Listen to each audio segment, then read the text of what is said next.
சத்யாவில் சுதந்திர தின super offer. அனைத்து வீட்டு உபயோகப் பொருட்களும் மாபெரும் தள்ளுபடி விலையில் வாங்கிடுங்கள். மாண்புமிகு முதலமைச்சர் அவர்கள் அவைக்குள்ளே வரும் பொழுது அமர்ந்திருக்கக்கூடிய எதிர்க்கட்சி தலைவருக்கு அந்த கண்ணியத்தை சொல்லிக் கொடுத்து 8 கோடி மக்களின் முதலமைச்சருக்கு அந்த மரியாதையை தர வேண்டும் என்ற கண்ணியத்தை சொல்லித்தர வேண்டும் என்பதை பேரவைத் தலைவர் வாயிலாக தெரிவித்துக் கொள்கிறேன். நாங்கள் கூட 5 ஆண்டு காலம் முதலமைச்சராக தளபதி அவர்கள் இருந்தார்கள். அப்படி தளபதி நம்முடைய முன்னாள் முதலமைச்சர் அவர்கள் இருக்கிற போது அவர் வருகிற போது எதிர்க்கட்சியில் இருக்கிற தலைவர் எழுந்ததில்லை இல்ல கொஞ்சம் எழுந்ததில்லை இல்ல. ஆனா எதிர்க்கட்சி தலைவர் கற்றுக் கொடுக்க வேண்டும் என்றெல்லாம் அவர் சொல்ல வேண்டிய அவசியம் இல்லை. அதான் விஷயம். மாண்புமிகு பேரவைத் தலைவர்களும் ஒரு சின்ன கிளாரிபிகேஷன் கேட்கின்றேன். அதே நேரத்தில் புதிய மரபாக மாண்புமிகு முதலமைச்சர் வரும்பொழுது எழுந்து நிற்க வேண்டும் என்றால் இந்த அவைக்குள் மாண்புமிகு எதிர்க்கட்சி தலைவர் அவர்கள் வரும்போதும் அனைத்து உறுப்பினர்களும் எழுந்து நிற்க வேண்டுமா?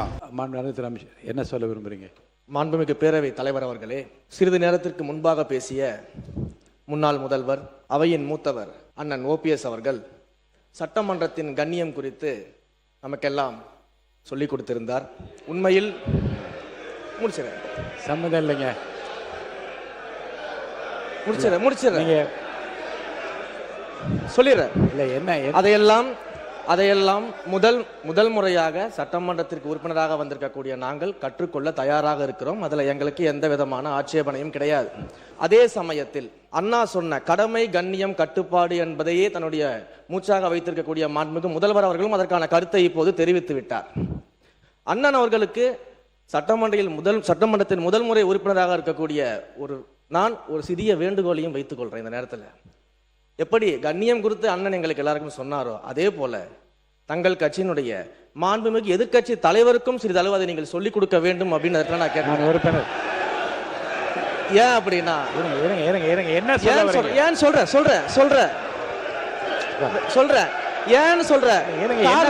சொல்ல வர இருங்க, காரணத்தை சொல்றேன். 8 கோடி மக்களின் பிரதிநிதியாக இருக்கக்கூடிய மாண்புமிகு முதலமைச்சர் அவர்கள் அவைக்குள்ளே வரும் பொழுது அமர்ந்திருக்கக்கூடிய எதிர்க்கட்சி தலைவருக்கு அந்த கண்ணியத்தை சொல்லிக் கொடுத்து 8 கோடி மக்களின் முதலமைச்சருக்கு அந்த மரியாதையை தர வேண்டும் என்ற கண்ணியத்தை சொல்லித்தர வேண்டும் என்பதை பேரவைத் தலைவர் வாயிலாக தெரிவித்துக் கொள்கிறேன். இருங்க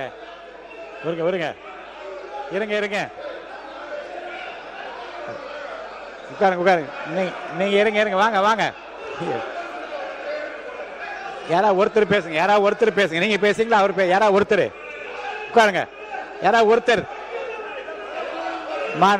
இல்ல எல்லாரும் நீங்க இவருங்க எல்லாரும் நீங்க பேசுறது இருந்தா வெளியில போய் பேசலாம். இங்க இருக்கவங்க யாராவது ஒருத்தர் பேசுங்க. யாராவது ஒருத்தர் இருங்க. ஒருத்தர் பேசுங்க. ஒருத்தர் உட்காருங்க. இருங்க. அவர் சொன்ன இருங்க. நீங்கள் அனைவரும் இருங்க. அவர் பேசுவதற்கு முன்பாகவே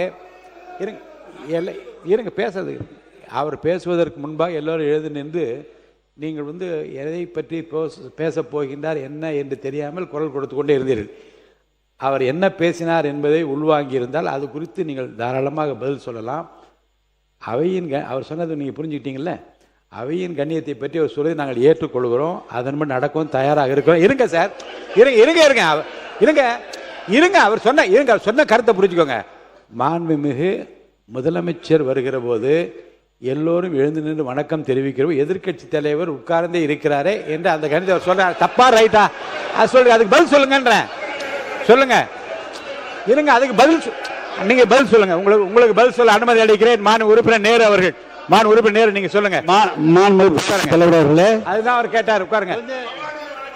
அதுதாங்க அவர் கேட்கிறார். உட்காருங்க. மாண்பு உறுப்பினர் நேரு அவர்கள். மாண்புமிகு பேரவைத் தலைவர் அவர்களே, மாண்புமிகு பேரவைத் தலைவர் அவர்களே, மாண்புமிகு முதலமைச்சர் அவர்கள் மிக சிறப்பாக அதை கையாண்டார். நாங்கள் அதில் மகிழ்ச்சி. ஆனால் எங்கள் திருச்சி மாவட்டத்தில் வெற்றி பெற்ற அமைச்சர் அவர்கள் அதை எதிர்க்கட்சி தலைவரை பற்றி சொல்வார். நாங்கள் கூட 5 ஆண்டு காலம் முதலமைச்சராக தளபதி அவர்கள் இருந்தார்கள். அப்படி தளபதி நம்முடைய முன்னாள் முதலமைச்சர் அவர்கள் இருக்கிற போது அவர் வருகிற போது எதிர்க்கட்சியில் இருக்கிற தலைவர் எழுந்ததில்லை இல்ல. கொஞ்சம் எழுந்ததில்லை. எனவே அது ஒரு குற்றக்குறையாக அல்ல, அவரவருடைய எண்ணம், அவருடைய நடைமுறை. அதானே தவிர அதை சொன்னபோது அது சொன்னது வரைக்கும் நாங்கள் அதில் ஒன்றும் இல்லை. ஆனால் எதிர்க்கட்சி தலைவர் கற்றுக் கொடுக்க வேண்டும் என்றெல்லாம் அவர் சொல்ல வேண்டிய அவசியம் இல்லை. அதான் விஷயம். முன்னாள் முதலமைச்சர் O பன்னீர்செல்வம் அவர்கள். உட்காருங்க. மாண்புமிகு பேரவைத் தலைவர் அவர்களே, உட்காருங்க. இங்கே மாண்புமிகு அறநிலைத்துறை அமைச்சர் திடீரென்று எழுந்து முதலமைச்சர் வரும்பொழுது ஏன் எதிர்க்கட்சி தலைவர் எழுந்து மரியாதை செலுத்தவில்லை என்ற ஒரு கருத்தை இங்கே தெரிவித்தார்கள். மாண்புமிகு பேரவைத் தலைவர் அவர்களே, இந்த சரித்திர முக்கியத்துவம் வாய்ந்த நம்முடைய பேரவைக்கு என்று சில மரபுகள் இருக்கின்றன. இந்த அவைக்கு பேரவைத் தலைவர்கள் அவர்கள்தான் தலைவர். பேரவைத் தலைவர் அவர்கள் வரும்போது கட்சி வித்தியாசமின்றி அனைத்து உறுப்பினர்களும் எழுந்து நிற்பது காலங்காலமாக கடைக்கப்பட்டு வருகின்ற மரபு. முதலமைச்சராக இருப்பவர்கள் இந்த அவையில் நுழைந்தவுடன் நேராக தங்கள் இருக்கைக்கு சென்று அங்கிருந்து ஒரு வணக்கம் செலுத்திவிட்டு அமர்வுதான் மரபு. ஆனால் மாண்புமிகு முதலமைச்சர் அவர்கள் அவைக்கு நுழைந்து நடந்து சென்று அங்குமிங்கும் திரும்பி வணக்கம் செலுத்திவிட்டு பிறகு தனது இருக்கையில் அமர்கிறார். இது ஒரு புதிய பழக்கமாக இருக்கிறது. மாண்புமிகு பேரவைத் தலைவர் அவர்களே, இந்த அவையை பொறுத்தவரையில் மாண்புமிகு பேரவைத் தலைவர்கள்தான் வரும்பொழுதுதான் அனைவரும் எழுந்து நிற்க வேண்டும் என்ற மரபிலிருந்து விலகிச் சென்று மாண்புமிகு முதலமைச்சர் வரும்போதும் எழுந்து நிற்க வேண்டும் என்று அதை மாண்புமிகு பேரவைத் தலைவர்கள் தான் முடிவு செய்ய வேண்டும். நான் மாண்புமிகு பேரவைத் தலைவர்களும் ஒரு சின்ன கிளாரிஃபிகேஷன் கேட்கின்றேன். அதே நேரத்தில் புதிய மரபாக மாண்புமிகு முதலமைச்சர் வரும்பொழுது எழுந்து நிற்க வேண்டும் என்றால் இந்த அவைக்குள் மாண்புமிகு எதிர்க்கட்சி தலைவர் அவர்கள் வரும்போதும் அனைத்து உறுப்பினர்களும் எழுந்து நிற்க வேண்டுமா என்பதையும் மாண்புமிகு பேரவைத் தலைவர் அவர்தான் முடிவு செய்ய வேண்டும் என்று நான் பணிவோடு உங்களை கேட்டுக்கொள்ள கடமைப்பட்டிருக்கிறேன். அதை ஆளுங்கட்சி உள்பட அனைத்து உறுப்பினர்களும் எழுந்து நிற்பார்களா என்பதனையும் மாண்புமிகு பேரவைத் தலைவர் அவரிடம் நான் விளக்கம் கேட்க கடமைப்பட்டிருக்கிறேன். மாண்புமிகு பேரவை உறுப்பினர்களுக்கு திடீரென்று ஒரு விளக்கத்திற்கு நான் விடையளிக்க வேண்டும் என்று அவர் விரும்புகிறார்.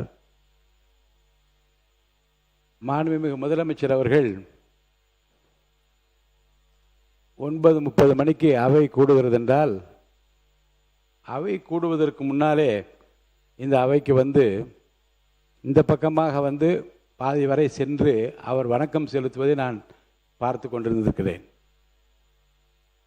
அந்த பக்கம் பாதியில் வந்து திரும்பியது ஒரு நாள் மாண்புமிகு அமைச்சர் முன்னாள் ராஜேஷ்குமார் அவர்கள், அண்ணே எங்கள் பக்கம் உங்கள் பார்வை திரும்ப வேண்டும் என்று கேட்டதும் அதை தொடர்ந்து இறுதி வரை போய் இரு பக்கம் வணக்கம் செலுத்தி கொண்டு வருகிறார். அவை கூடுகிற போது அவைத் தலைவருக்குரிய மரியாதை தான் அளிக்கப்பட வேண்டும் என்பதில் எந்த விதமான ஐயப்பாடும் இல்லை. ஆனால் மாண்புமிகு முதலமைச்சர் வருகிற போது அவை கூடுவதற்கு முன்பாக இருபக்கம் அவர் வணக்கம் தெரிவிக்கிற போது நான் பார்த்திருக்கிறேன். முன்னாள் முதலமைச்சர் மாண்புமிகு எடப்பாடி பழனிசாமி அவர்கள் கூட எழுந்து நின்று அவருக்கு வணக்கம் செலுத்தியதை நான் பார்த்திருக்கிறேன்.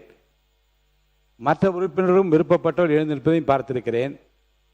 இந்த அவையினுடைய கண்ணியமும் மிகச்சிறந்த அந்த பாரம்பரியமும் ஒருவருக்கொருவர் பரஸ்பரம் மரியாதை தெரிவித்துக் கொள்வது என்பது அடிப்படையில், அதுவும் தமிழக சட்டப்பேரவையில் அவரவர்களுக்குரிய மரியாதையை கட்சியும் ஆச்சரியங்களை மறந்து மதிப்பளிக்கின்றால் என்பதுதான் நம்முடைய வரலாறு, நம்முடைய பண்பாடு என்று உங்கள் அனைவருக்கும் தெரியும். எனவே முதலமைச்சர் வருகிற போதோ எதிர்க்கட்சிகள் வருகிற போதோ எழுந்து நின்று மரியாதை தெரிவிக்க வேண்டும் என்பது கட்டாயம் அல்ல. ஆனால் அப்படி தெரிவிப்பது என்பது தமிழுடைய பண்பாடு, நம்முடைய பாரம்பரியம். அந்த கண்ணியத்தை இந்த அவையிலே காப்பாற்ற வேண்டுமா வேண்டாமா என்பதை பற்றி கூட அவர் விருப்பத்திற்கு ஏற்ப நான் விட்டு விடுகிறேன். அதை பற்றி நான் யாரையும் வந்து செய்துதான் ஆக வேண்டும் என்று கட்டாயப்படுத்த முடியாது. அவரோடு கொடுக்க வேண்டிய மரியாதையை தங்கள் மனதிற்கு ஏற்ப அவர் கொடுப்பது அவருடைய உரிமை, அதன்படி செய்து கொள்ளலாம்.